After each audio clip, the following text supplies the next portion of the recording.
हीच केतन धनुष्यबाण। ताई काय सांगणार, कसा प्रचार चालू आहे? नमस्कार, जय शिवराय। मी संदीप साखला यांची मिसेस, माझे मिस्टर संदीप साखला प्रभाग क्रमांक 7 मधून धनुष्यबाण चिन्ह घेऊन अधिकृत उमेदवार म्हणून उभे आहेत। प्रचार एकदम व्यवस्थित चालू आहे आणि प्रभागाचा रिस्पॉन्स बघून तर असं वाटतंय की नक्कीच सगळे लोक आमच्या सोबत आहेत, नक्कीच साथ देतील।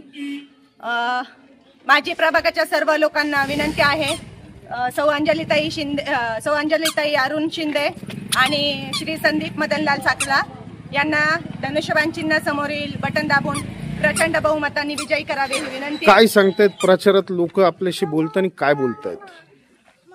सर, रिस्पॉन्स तर तसा चांगला आहे।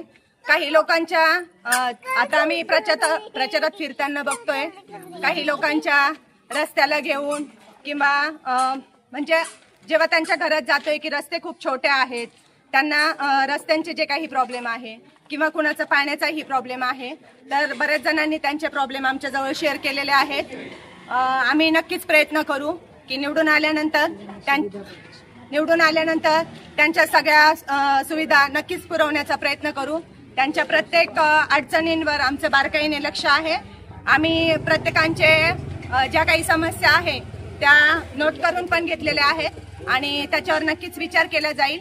तरी प्रभागाच्या लोकांना विनंती आहे, तुमच्या सगळ्या अडचणींचं लवकरात लवकर समर्थन करण्यासाठी आपल्या प्रभागातून आपल्या हक्काच्याच माणसाला आपण निवडून द्यावं। जर आपण निवडून आले तर पहिलं काम कोणतं करणार? सर, प्रचारात फिरताना तर सगळ्यात मोठी अडचण आम्हाला रस्त्याचीच जाणवतीये, कारण खूप गल्लीबोळांमध्ये आमचा प्रचार चालू आहे आणि रस्त्यांची हालत खूप जास्त खराब आहे। आम्हाला स्वतः प्रचार करताना वरतीपर्यंत जाताना तिथे त्रास होतोय।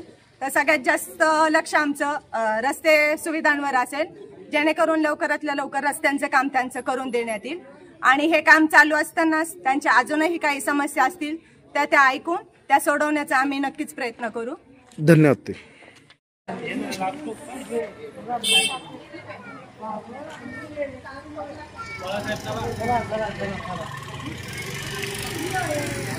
पुराणिक साहेब नमस्कार, कसा चालू आहे प्रचार साहेब?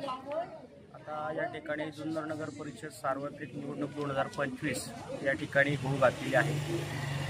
शरददादा सोनवणे तालुक्याचे आमदार यांनी या ठिकाणी शिवसैनिकांना आवाहन केलेलं आहे की 1 ते 10 या प्रभागामध्ये जे उमेदवार दिलेले आहेत त्यांना विजयी करण्यासाठी सर्व शिवसैनिकांनी सज्ज व्हावं आणि या ठिकाणी शिवसैनिक सज्ज झाला असून उमेदवारांना या ठिकाणी विजयी करण्यासाठी कार्यतत्पर आहे।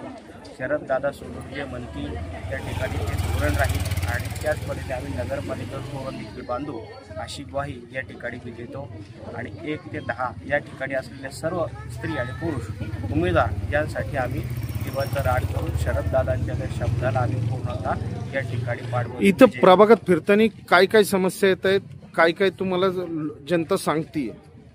आता प्रभाग क्रमांक 7 मध्ये जर फिरतो आपण, पाहायला गेलं तर या ठिकाणी ही निवडणूक लागली 9 वर्षानंतर लागली। तसं जर पाहायला गेलं तर कारण की सत्तांतर या सगळ्या गोष्टी पाहता भरपूर प्रश्न प्रलंबित आहेत, परंतु तसं करत असताना ही निवडणूक झाल्यानंतर सगळे जे प्रश्न आहेत एकाच वेळेस काही सगळे सुटू शकत नाही।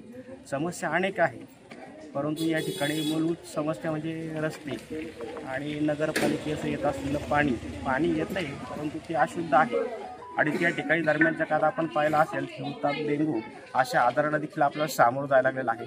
केवळ आणि केवळ मात्र पाण्याचा या ठिकाणी असलेला प्रादुर्भाव, त्यासाठी या ठिकाणी पाहायला गेलं तर फिल्ट्रेशन वगैरे या सगळ्या गोष्टी आहेत, परंतु ह्या सगळ्या गोष्टी होतील पण रस्ता या ठिकाणी प्रामुख्याने हा खूप महत्त्वाचा आहे। येणाऱ्या काळामध्ये या ठिकाणी जे नगरसेवक जे होणार आहेत ते या ठिकाणी पूर्णतः काम तर कार्यरूपी होतीलच आणि कामं देखील करतील।